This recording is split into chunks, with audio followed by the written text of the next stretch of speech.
On everyone, we all know that the Lakers and the Utah Jazz are working out a deal to try to acquire Russell Westbrook for the Utah Jazz, and the Lakers acquire some of the vets. Now, that doesn't mean a trade will actually happen. It just means that both sides are having discussions, and we've heard reports that the trade is being held up on Jared Vanderbilt, which would make a lot of sense. The Lakers want Vanderbilt. The Jazz want to keep Vanderbilt. He was the prize in the Rudy Gobert trade, and of course, that the reports came out last night that both sides are a little far apart, right? That they are far apart, and it makes sense. Like, that's part of negotiations, right? You're going to start way up here, and then you're slowly going to work your way down. Both sides do have time. Now, Utah, obviously, they have to move off of guys. They have too many guys on their roster. They could, cut some guys on the back end, but then what's the point? You might as well go get assets. You have all these young guys. You're a rebuilding team. What, are you just not going to play your veterans? Are you just not going to play your young guys? Like, you got to pick a direction, right? And that's the whole point. Like, what is your team and what direction are you heading? Are you trying to compete, or are you trying to tank and go get Victor, or just see what your young guys are capable of? Because Utah is a pretty solid team still, even as constructed. Now, I don't think that they're a playoff team or anything like that, but they could win some games. And it would make sense to move off some of the vets, because if you're going to win some games, might as well win it with the young guys, so that way they could grow, develop, rather than you have some vets and go that route. So if a deal doesn't work out for the Lakers, what are the other options? What does Utah do? Now, I've talked about on several occasions that I think the Lakers make the most sense for Utah, and it's not even just because, I'm a Laker fan and this is the Lakers channel. I mean, obviously, there's some inherent bias to that. I want to see a trade. But no, the Lakers are the only team with a guy like Russell Westbrook that just solves all of the Jazz's problems. But again, there has to be those agreements. They have to come to that conclusion together that, like, hey, we'll agree on this. Otherwise Utah is going to look in other directions. And we're hearing reports, especially Bogdanovich. We hear, the Suns, the Celtics, all these teams that would be willing to take on Bogdanovich. But here's the thing. Do the Utah Jazz really have other suitors? And I mean this. This is a serious question. Obviously, the reports are out there, but reports doesn't mean that that's actually true. I mean, we heard all kinds of reports that, like the Kyrie was going to the Sixers, and then the Sixers said, absolutely not, no way. Or, you hear all kinds of reports, all kinds of nonsense, and you never know what to really navigate. Now, obviously, some of the vets that Utah has would be desirable. There are teams out there that I think would like Jordan Clarkson, that wouldn't mind a Bogdanovich, that maybe even want a Mike Conley. But here's the thing, like, what are they going to trade? Right now, Utah's asking price is insane right now. They basically want a first-round pick for all of these guys. And they don't want to take on bad contracts because they're a rebuilding team. So they're not, like a team like Miami, they might give you a first and Duncan Robinson for like a Jordan Clarkson and Bogdanovich. Because, you're taking on this bad salary over multiple years. They get an expiring contract in Bogdanovich. Bogdanovich provides the exact same thing that you get from Duncan Robinson, and you get a guy in like Jordan Clarkson. So like I absolutely could see Miami doing that, but that doesn't make sense for the Jazz. You're taking on this bad contract. Yeah, you're getting a first-round pick, but like you could just, again, do the trade with the Lakers. You're not getting a rotation guy like Duncan Robinson, but you're also, how great is he really? I mean, he fell out of the rotation for Miami. Again, it goes back to the Lakers. That makes more sense.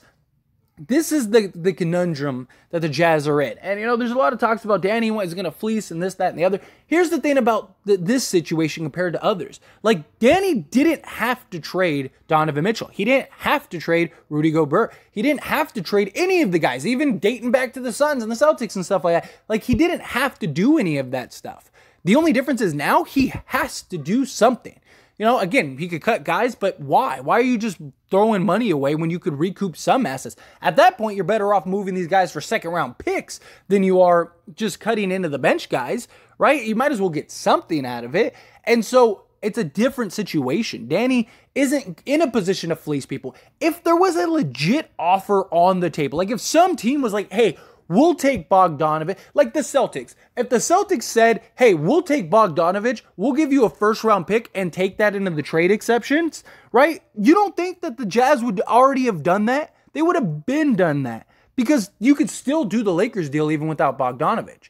Now, does that mean the Lakers are going to do it? Maybe not, probably not. But you could still get a deal done. You could still do like Beasley, Conley, and Clarkson. There you go. Like, again, I'm not saying the Lakers would do that type of deal, and maybe that's why they haven't made a move. But if you have a legit offer on the table and you're getting your asking price, why wouldn't you go take it? That's why I don't buy the whole, there's all these teams that want Bogdanovich. I don't doubt that teams want Bogdanovich, but there's no way these teams are going to give into his asking price because they don't have to. And the difference is Danny Ainge, he has to move guys. So if you're a team, put on your GM cap for a minute. And let's say you're like, Bogdanovich would be a great fit on this team. You know Danny Ainge has to move these guys. Why would you give up a first-round pick to do that? And how are you going to because you have to still make salaries match and stuff like that because Utah's hard capped. So they can't exceed a certain cap, things like that. So Utah's in a tough situation. No team is going to just out of the kindness of their heart just say, okay, yeah, we'll take Bogdanovich. Here's a first. Good luck to you guys. No, they're going to want to fleece the Jazz. And the Jazz aren't in a position to really do much otherwise. Now, the Lakers, I do think, would be willing to give up a first, but they're not going to give up both. If you're the Jazz, you're better off moving all these guys in one swoop and getting that Lakers first, because that first is very likely going to be the best first you're going to get. Because here's the thing. Again, say Miami or Boston or somebody like that, or the Warriors, something like that. Let's say they do want Bogdanovich and they are willing to trade a first. Their firsts are going to be terrible because they're going to be a good team for the next several years. So if you're the Warriors, or if you're the Jazz, those picks might not even amount to anything. At best case, you're hoping getting a role player or something. The likelihood of, you drafting a Draymond Green at number 30 or something like that is unlikely. More times than not, it's not going to happen. But you get a pick from the Lakers in 2027. You're hoping that the Lakers are a disaster, just like they previously were before LeBron bailed them out. You're looking at that as dude, at 2027, this could be a lottery pick. This could be the number 1 pick in that year's draft. It just makes more sense for Utah to do the Lakers deal, however you go across the board. And again, if there were deals on the table, the Jazz would have been taking this. Now, I think guys like Beasley and Vanderbilt, I think teams would definitely give up a first. And look, there might be some team that is willing to give up a late first-round pick. I don't necessarily look at it as no team is going to give a pick for Bogdanovich. No team is going to give up a pick for Clarkson. I mean, if you're a contending team and you're like, Bogdanovich is a guy that I think could really help us now, you're more likely to give up a first, but that's not going to be a good first. Here's the thing, though, too, is, again, you have to give up some salary. So how many contenders have either trade exceptions that they're willing to unload on a guy like Bogdanovich, or they have expiring salaries that they could just unload, or are willing to take on multiple players? How many teams are willing to give up a first and take on Clarkson and Bogdanovich and send out some guy? That's where the problem lies. It's not just the picks. It's that the Jazz have to take on other players in salary. So if you just do a 1-for-1 swap, let's just say Bogdanovich for Duncan Robinson, right? 1-for-1 swap. The problem is you're still in the exact same position. Yeah, you got another first, but at some point, what are you going to move that first to unload other guys? It makes no sense. Guys like Vanderbilt, I absolutely could see a team, both veteran and maybe young team, going and trading a first for a guy like Vanderbilt. Probably not a lottery pick, but, those mid-tier teams where they're we're going to have somewhere between the 15th and 20th pick in the draft. Vanderbilt, he's a more proven guy. He's young enough to where there's some upside. I'd rather take my chances with him than trying to hit in the lottery. In the draft. Okay, I could see something like that. Same thing with Beasley. I could see a team, both veteran, youth. Okay, at least he's a more proven guy. We know what we're getting with him. Let's do that. He'd be a nice piece to our team. That I could see.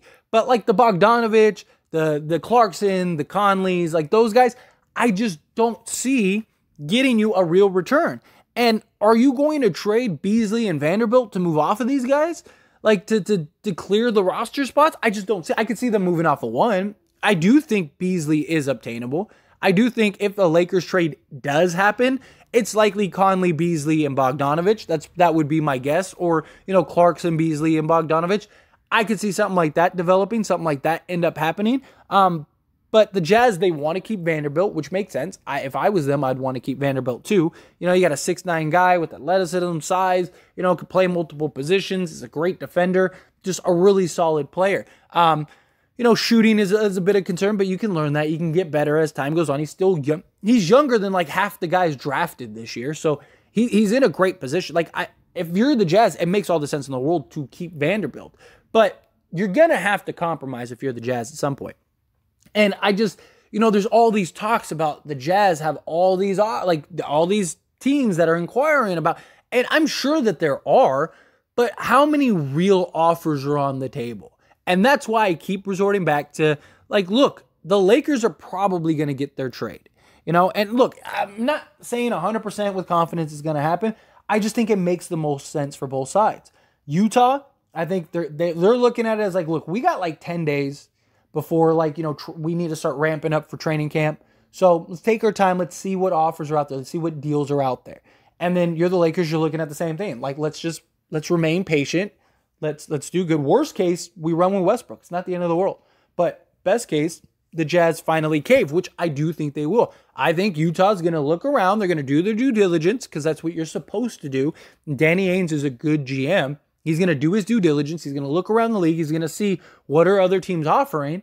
And one, he's probably going to try to use that as leverage to get a Lakers deal done. That could also be what those reports are. Those reports could just be leverage plays to get the Lakers to give in to the demands, because it's like, oh, well, if we're going to trade Bogdanovich if you don't give us what we want, you know, and the Lakers are being smart, calling them, go ahead, trade him. You know, we can still do the deal without him. You know, we don't, like, he's not like the deal breaker.